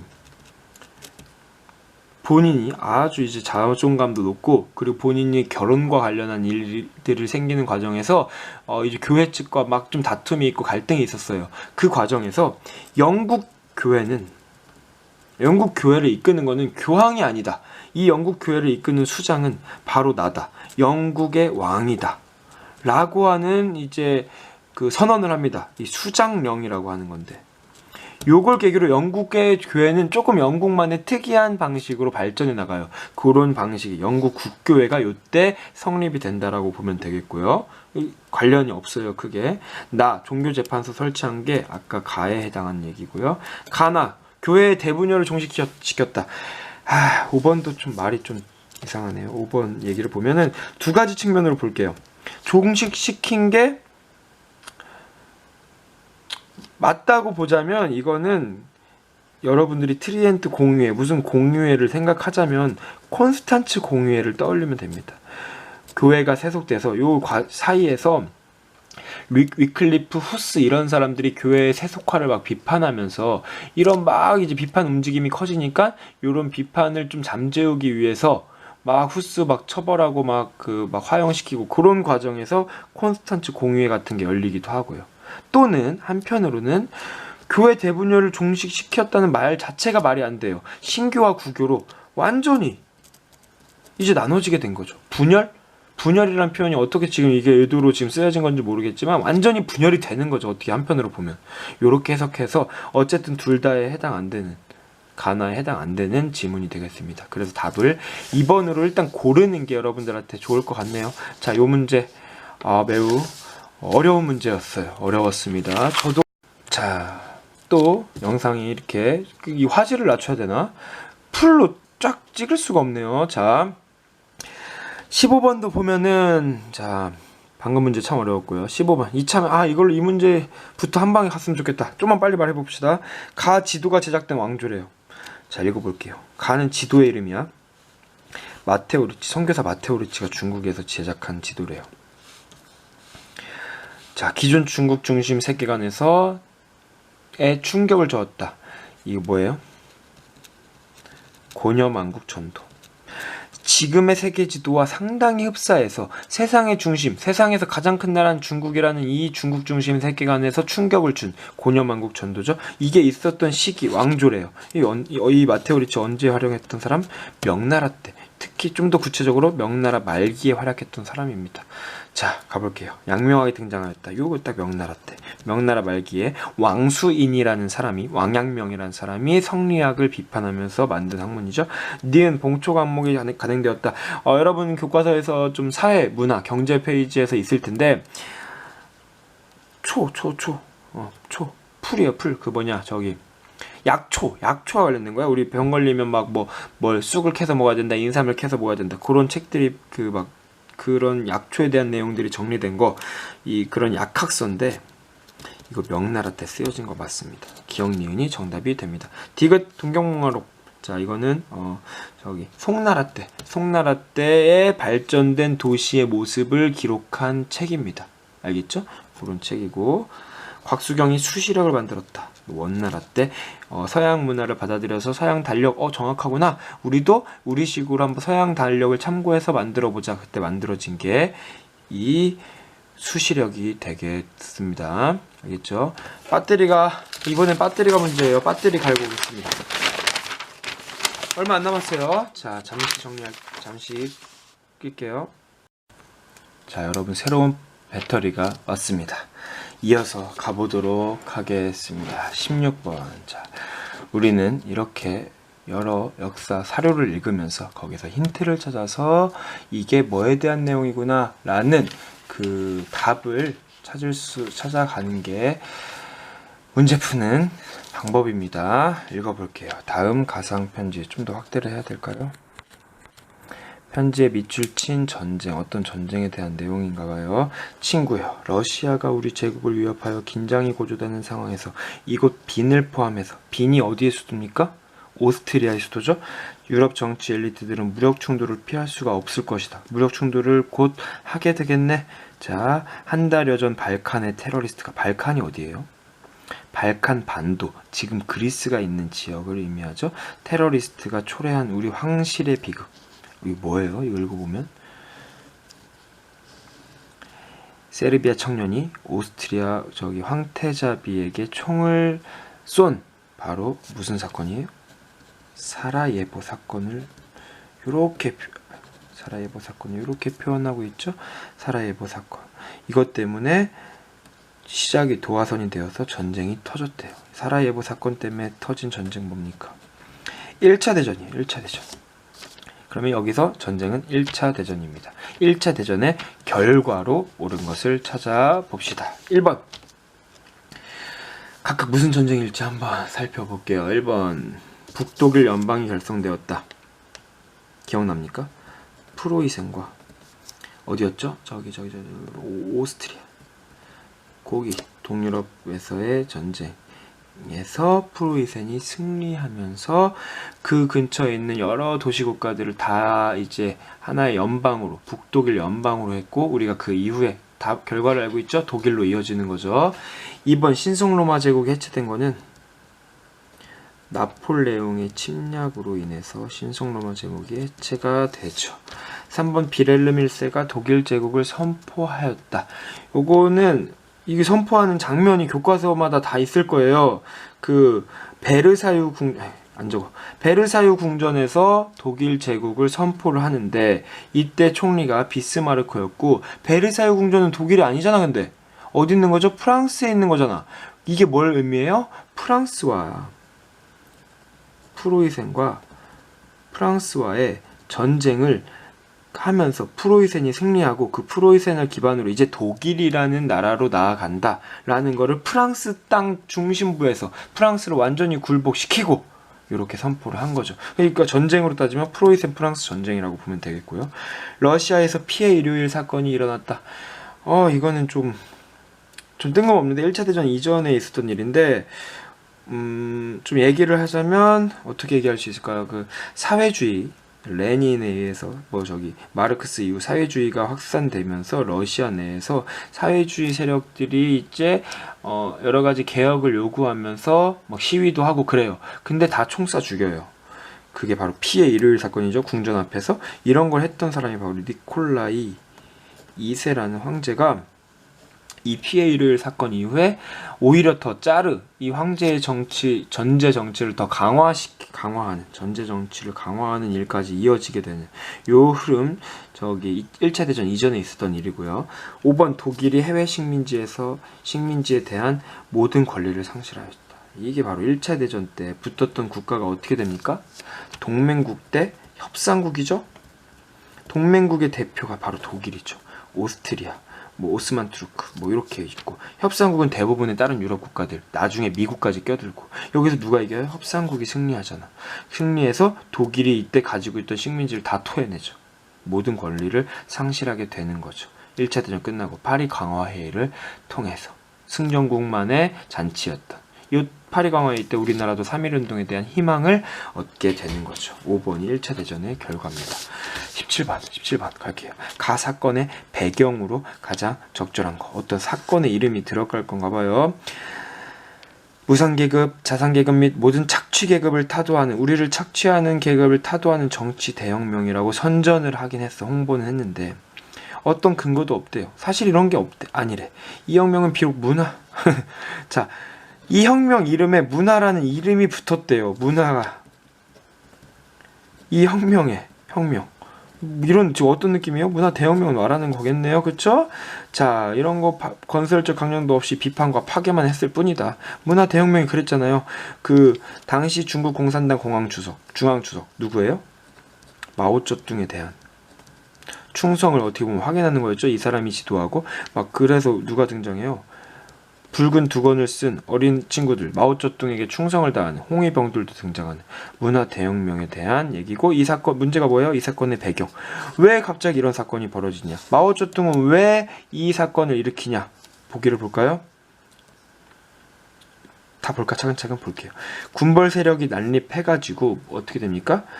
군벌을 일단 정리하는 게 우선이다 하면서 1차 국공합작, 국민당과 공산당이 힘을 합치죠. 1차 국공합작의 배경입니다. 이거는 2번, 바로 2번이 정답이에요. 대약진운동이라고, 중국의 대부분의 이제 농민들이 많잖아요. 이 농민들이 한번 이 대약진운동을 통해서 여러 가지 개혁을 추진을 해요. 이 마오쩌둥이 주도해서 인민공사 같은 거 만들고, 토지 같은 거 제대로 나눠주고 개혁을 하는데, 이 개혁이 제대로 운영이 안 되고 부정부패도 일어나고 하면서 실패를 해요. 실패라고 적혀 있네요. 실패해서 이걸 이끌었던 마오쩌둥의 권위가 막 땅으로 추락해요. 마오 추락. 이거를 분위기를 반전시키기 위해서 마오쩌둥이 자기의 충성스러운 분위기, 홍위병들, 그리고 모든 것들 자기에게 저항하는 거 다 파괴하는 문화 대혁명을 일으키게 되는 겁니다. 문화 대혁명 이렇게 이어지게 되는 거예요. 알겠죠? 2번이 답이에요. 1차 국공합작이 결렬되었다. 이건 뭐라고 볼 수 있을까? 요 결렬된 이유가 아니라 장제스가 그 공산당 세력과 진짜 우리는 섞일 수 없다 그러면서 쿠데타를 일으키죠. 그러면서 1차 국공합작이 결렬되죠. 그런 흐름과 이해하면 되겠고, 연안 해안가 도시의 경제 특구가 설치되었다라는 것은 덩샤오핑의 개혁 개방 정책. 덩샤오핑. 이 사람 언제 등장합니까? 이 문화대혁명이 끝나요. 마오쩌둥이 사망하면서 그때 그 이후에 권력을 잡게 되는 덩샤오핑. 덩샤오핑은 생각이 좀 달랐어요. 지금 중국이 기존의 공산당적 마인드만 가지고는 성장할 수 없다. 검은 고양이건 흰 고양이건 쥐만 잘 잡으면 되는 거 아니야? 자본주의적인 정책도 한번 해보자 라고 해가지고 이런 경제특구 같은 것도 만들어내고요.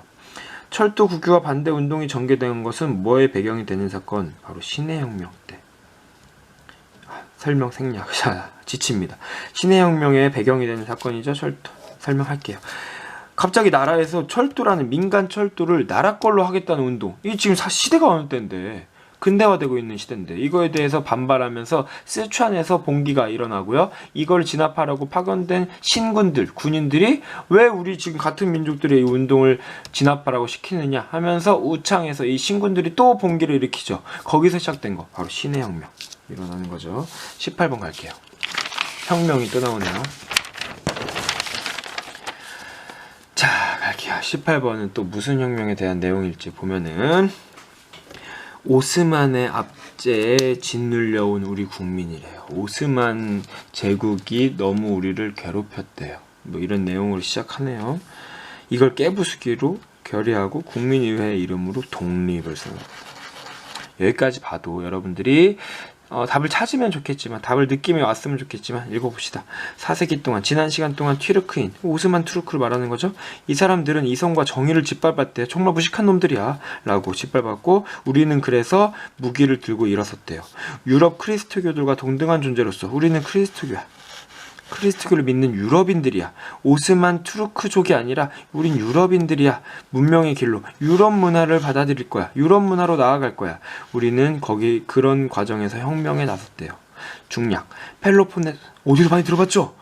완전 유럽 역사 초반에 나오는 그 펠로폰네소스 전쟁 기억나요? 스파르타랑 싸웠던 거? 거기서 등장하는 그 내용이네요. 바로 그 지역, 여기 이 반도와 도서 지역의 주민들은 준비를 해왔다. 바로 이렇게 생긴 나라. 자, 여기 오스만 투르크가 여기 발칸반도 지역까지 다 차지하고 있었잖아요. 여기서 독립을 하겠다 이겁니다.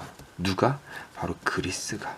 그리스 독립과 관련된 내용이 되겠네요. 자, 1번 볼리바르가 주도하였다. 볼리바르가 볼리비아 이름, 이런 나라 알아요?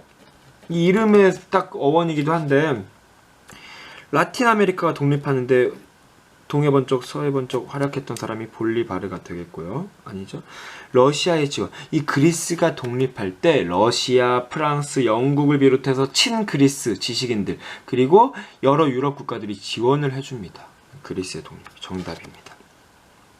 프랑스 2월 혁명의 영향을 받았다. 이런 서술어, 이런 표현이 등장하는 것은 이거에 영향을 받고 빈체제가 각 지역에서 프랑스 이런 혁명 했구나, 우리도 해볼까 라고 하면서 각 지역에서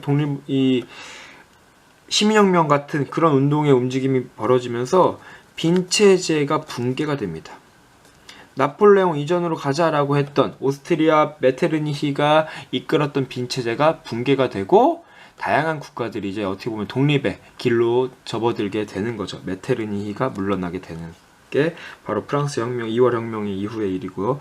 1차 발칸 전쟁, 이거 아직 9월이라 그런가 봐요. 조금 문제가 겹치는 경향도 있는데, 이 1차 발칸 전쟁의 결과로 이 그리스 지역에서 일어난 여러 동유럽 국가들의 전쟁, 그리고 그 이후에 1차 대전까지 영향을 끼칩니다.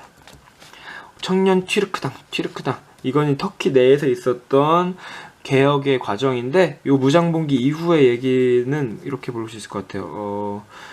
오스만 투르크가 망하게 되고 이제 터키 공화국이 들어서는 그런 흐름으로 이어지게 됩니다. 누가 주도하죠?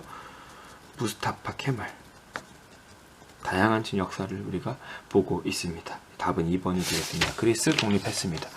19번 갈게요. 19번. 가, 나, 사이. 사이 문제 참 어려워요. 자, 차근차근 볼게요. 홍해와 지정해를 잇는 운하인 프랑스.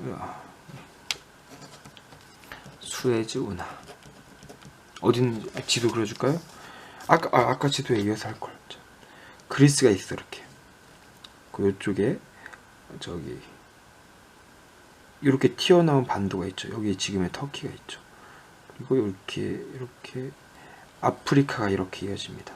아프리카가 요때 아프리카 대륙이 이렇게 아라비아 반도 있는 너무 넓게 그렸다. 여기 지중해와 여기 홍해를 잇는 여기를 뚫어요. 그러면서 여기 인도 아시아 쪽으로 유럽 사람들이 더 금방 갈 수 있게끔 그림이 안 보였을 것 같네요. 이렇게 지중해와 홍해를 잇는 요 운하가 바로 수에즈 운하입니다. 그전엔 이렇게 돌아서 갔어야 되는데 아시아 쪽으로 가려면 시간이 많이 단축되죠. 그런 내용이고요. 프랑스 나와보면은 자 프랑스 군대가 파쇼다에서 영국과 지금 도전에 막 싸웠다라는 사건, 파쇼다 사건을 의미하죠. 이건 왜 일어납니까? 아프리카 지도 그리기 잘했다.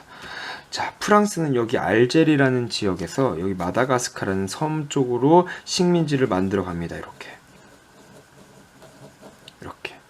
이걸 프랑스의 횡단 정책, 제국주의 횡단 정책이라고 하고, 영국은 이집트 카이로를 시작으로 저기 뭡니까? 남아공의 케이프타운을 잇는 요 세로축으로 식민지를 넓혀가요. 어느 순간 만나게 되겠죠. 요 지역이 바로 파쇼다예요.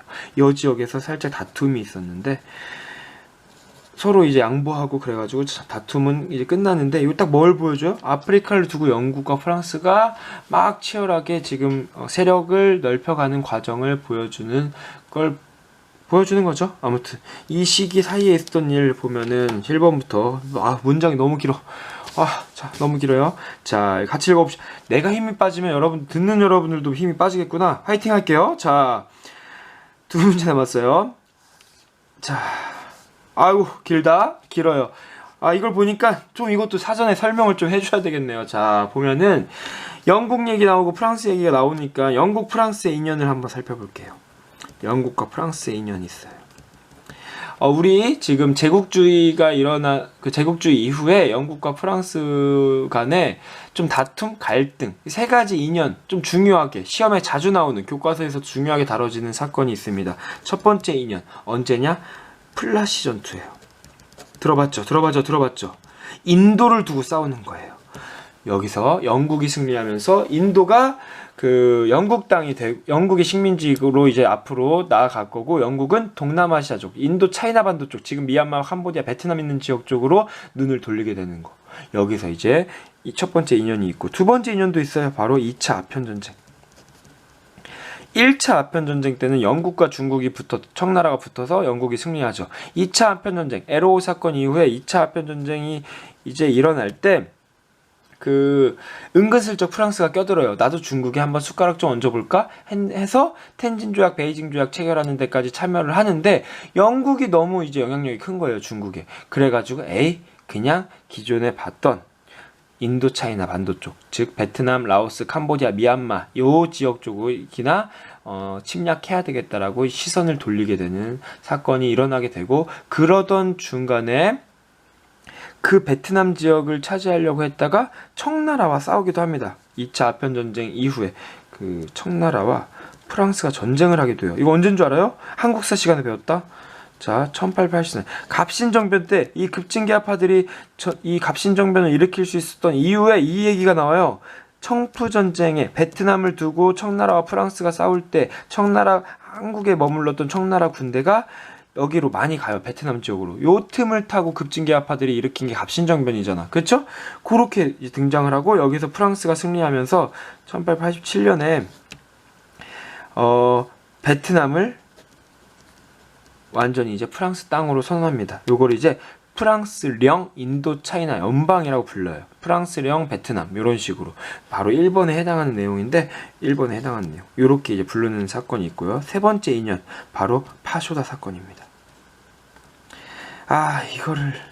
이 문제만큼은 연도를 알면 매우 유용하겠네요. 자, 19세기 제국주의의 시대의 마지막 부분이에요. 끝이에요. 이 다음 1900년도로 가면 20세기잖아. 이때 영국과 프랑스가 인연을 끝냅니다. 더 이상 갈등이 없습니다. 이 파쇼다 사건에서 서로 양보하고 물러나면서 서로 조금씩 양보하면서 이걸 계기로 이제 영국은 이 아프리카는 거의 다 이제 모든 나라들이 차지하게 되면서 정리가 돼요. 그 이후에 우리가 알다시피 영국 지도가 마치 자로 잰 것처럼 칼로 자른 것처럼 분할이 완성이 되고 아프리카 대부분이 영국과 프랑스 또 물론 여러 벨기에, 독일 이런 국가들도 차지하지만 대부분 영국과 프랑스에 의해서 분할이 완료가 되는 겁니다. 알겠죠? 이런 사건이 벌어지게 되고 나중 돼서 독일이 뒤늦게 막 뛰어들어요. 이미 다 영국, 프랑스가 차지하고 있는데 그런 과정에서 프랑스와 독일이 막 갈등을 이루면서 모로코 사건 같은 것도 펼쳐져요. 지금 4번에 보이길래 같이 말합니다. 모로코 사건 이거 1900년대, 1905년인가 6년도에 있었던 사건인데 20세기에 이제 벌어지는 사건이고 영국과의 인연은 20세기 전에 다 끝이 나게 될 겁니다. 차근차근 보면은 이 수에즈 운하에 우리가 연도를 알아야 되냐 말아야 되나를 이제 선생님이 일단 알려주긴 하지만 이거 뭐 어떤 방식으로 풀어볼지 앞으로 나도 이걸 일단은 풀긴 풀되 한번 연구를 더 해보도록 하기는 하겠습니다. 이 수에즈 운하 같은 경우는 1869년인가 요렇게 개통이 돼요. 파쇼다 사건은 아까 1898년이었죠. 이 사건 사이에 있었던 즉 여기 이집트를 영국이 이제 막 점령하고 수에즈 운하를 건설할 수 있는 권리를 찾은 연도를 모르더라도 제국주의 이 아프리카 진출의 이제 좀 시작 단계라고 보면 되겠습니다. 이거는 이제 한창 진출했을 때 알겠죠? 그렇게 보면은 되겠고요. 일본, 프랑스랑 그 인도차이나 연방을 수립한 게 바로 요 사이에 있었던 요때 2번에 해당하는 얘기. 그래서 1번이 정답이 되게 되는 거고요. 2번 러일전 두 문제를 못 풀고 이 영상이 또 끊겼네요. 자, 러일 전쟁 1905년 4년부터 5년. 이 러일 전쟁에서 일본이 승리하면서 우리나라 한반도에 대한 영향력을 완전히 이제 확보를 하게 되는 거죠. 러일 전쟁 직후에 임자 없는 섬이라고 자꾸만 우기면 정말 곤란해. 독도는 우리 땅에도 나오죠. 이 러일 전쟁이 하는 과정에서 우리나라 한일 의정서가 체결되고 우리나라 여러 가지 이제 영토를 많이 일본에게 빼앗기게 되고 을사조약까지 이어지는 이 흐름 이렇게 나아가고 영국과 러시아 간섭을 이란이 갑자기 왜 여기서 나올까요?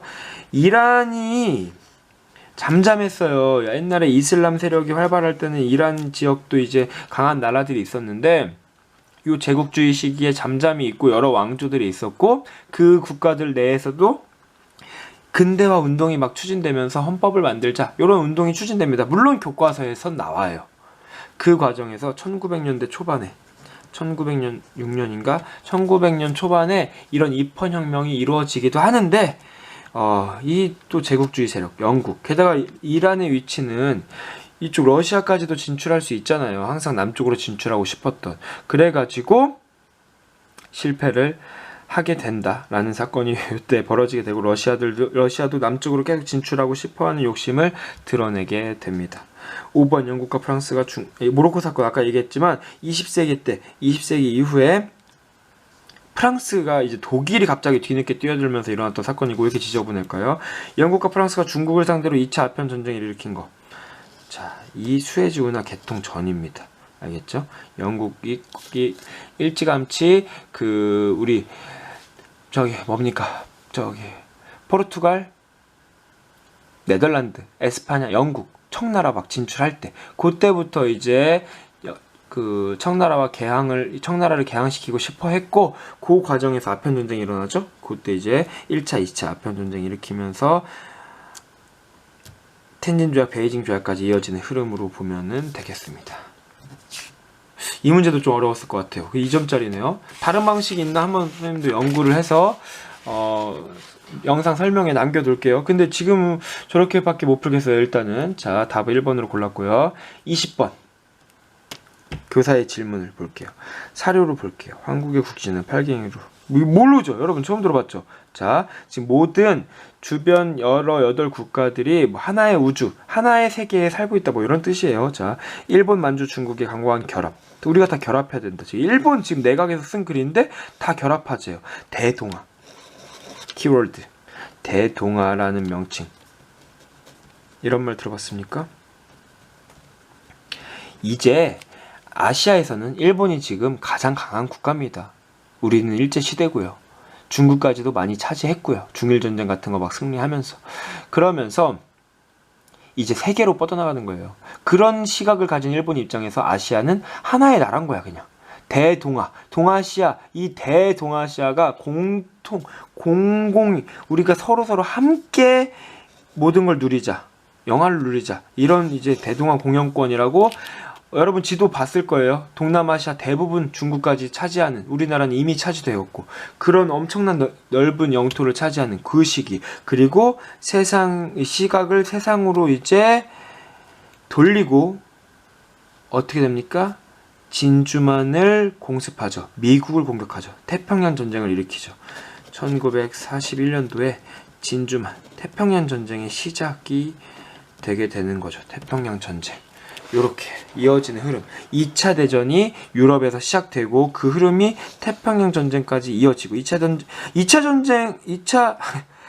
세계대전 연도만큼은 여러분들이 알았으면 좋겠네요. 39년부터 45년. 요렇게. 요때 이제 태평양 전쟁이 일어나면서 2차 대전이 전 세계로 확대가 되는 거죠. 근데 이 내용 보면은 이 진주만, 이 태평양 전쟁 직전에 이제 쓰여진 글이래요, 이게. 곧 미국을 공격하겠다라는 지금 마음이, 의지가 보여지는 글이고요. 보기를 볼게요. 자, 독일이 소련을 침공하였다. 이거 뭐냐면 2차 대전 전에 볼펜도 좀 다 달았나? 설마? 나오네. 2차 대전 전에 독일이 유럽의 다양한 국가들을 공격을 할 건데 그 전에 사전 작업으로 소련은 좀 강력한 나라니까 소련이랑은 서로 우리 침략하지 말자라는 불가침 조약을 맺어요. 2차 대전 전에 불가침 조약을 맺고, 또 지금 보기 4번에 보이길래 같이 말할게요. 이탈리아, 일본과도 서로 같이 방어하고 공격하자라는 협정을 체결하면서 서로 위급할 때 도와주자는 그 조약을 체결을 해요. 이렇게 이제 좀 마음에 안심이 되고 나서 전쟁을 일으키는 겁니다. 전쟁을 일으켜요. 그 전쟁을 일으키는 첫 번째 단계가 보기 2번에 나오는 2차 대전의 시작. 2차 대전의 시작이 2번에 해당하는 내용이고, 지금 태평양 전쟁은 2차 대전이 일어난 지 조금 2년 정도 시간이 흐른 후에요. 자, 한창 할 때예요. 2차 대전이 시작한 직후에 2번이 일어나고, 그 직후에 막 한창 유럽 국가들을 공격하죠. 그 과정에서 그 침략을 받은 영국과 프랑스도 독일이 쳐들어왔으니까 선전포고하고 전쟁에 뛰어들죠. 2차 대전 직후에 이것도 전쟁이 한창 이제 활발하게 벌어지게 됩니다. 그 과정에서 이제 어느 정도 독일이 많이 서유럽 쪽을 점령을 하고 소련까지도 이제 침략을 해볼까, 그 뒤통수를 치는 거죠. 히틀러가 그 소련과의 불가침 조약을 깨고 1941년도에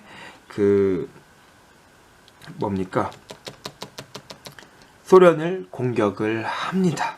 그때 이 소련을 침략하는 걸 지켜본 일본이 이제 우리도 세계로 나설 때가 됐다. 아시아 사람들 다 이제 하나로 묶었으니까 세계로 나서자 하고 독일의 소련을 침공을 보고 나서 태평양 전쟁을 일으키게 되는 겁니다. 오케이? 이 글은 태평양 전쟁 1년여 전에 계획을 하는 단계에서 쓰여진 거니까 독일 소련 침공 이전에, 즉 문제에서 말하는 이 문서 쓰여진 이후의 변화, 이 변화를 말하는 거예요. 요걸 지켜보고 나서 실제로 진주만을 공격해서 태평양 전쟁을 일으킵니다. 알겠죠? 요렇게 해서 1번이 정답이 되게 되는 거고요. 어떻게 되는지 알죠? 결과적으로 미국에 의해서 깨끗하게 정리가 되죠. 2차 대전이. 일본도 원자폭탄 맞고 지게 되죠. 5번만 얘기 안 했으니까 같이 볼게요. 프랑코의 반란으로 에스파냐에서 내전이 일어납니다. 스페인에서 프랑코라는 사람이 내전을 일으켜요. 근데 이거를 도와주는 사람이 이탈리아의 무솔리니예요. 무솔리니가 키운 군대가 요 에스파냐 내전에 참여하면서 스페인 내전에 참여하면서 존재감을 보여주고 이 이탈리아가 전체주의 국가로서 독일과 더불어 전체주의 국가로서 떠오르게 되는 그 사건입니다. 즉 이제 떠오르는 단계 2차 대전 이전입니다. 알겠죠? 요렇게 등장하는 게 5번에 대한 내용. 이렇게 답을 고르면 되겠습니다. 여기까지 20번까지 풀어봤는데 6월 모의고사보다는 어려운 것 같고 아까 뭐 트리엔트 공예 뭐였나? 그거랑 지금 본 19번 문제 같은 경우는 좀 여러분들 상당히 어려울 것 같고 그래도 아까 트리엔트 공예 문제 같은 경우는 답은 고를 수 있어서 1등급 커트라인은 한 40 그래도 아까 2점짜리 문제 틀렸다고 가정하면 47, 8점에서 형성이 되지 않을까라고 생각이 됩니다. 차근차근 살펴보고 혹시 더 할 말이 있으면 영상 말미에 남겨두도록 하겠습니다. 정말 여러분들도 나도 고생 많았습니다. 이상입니다.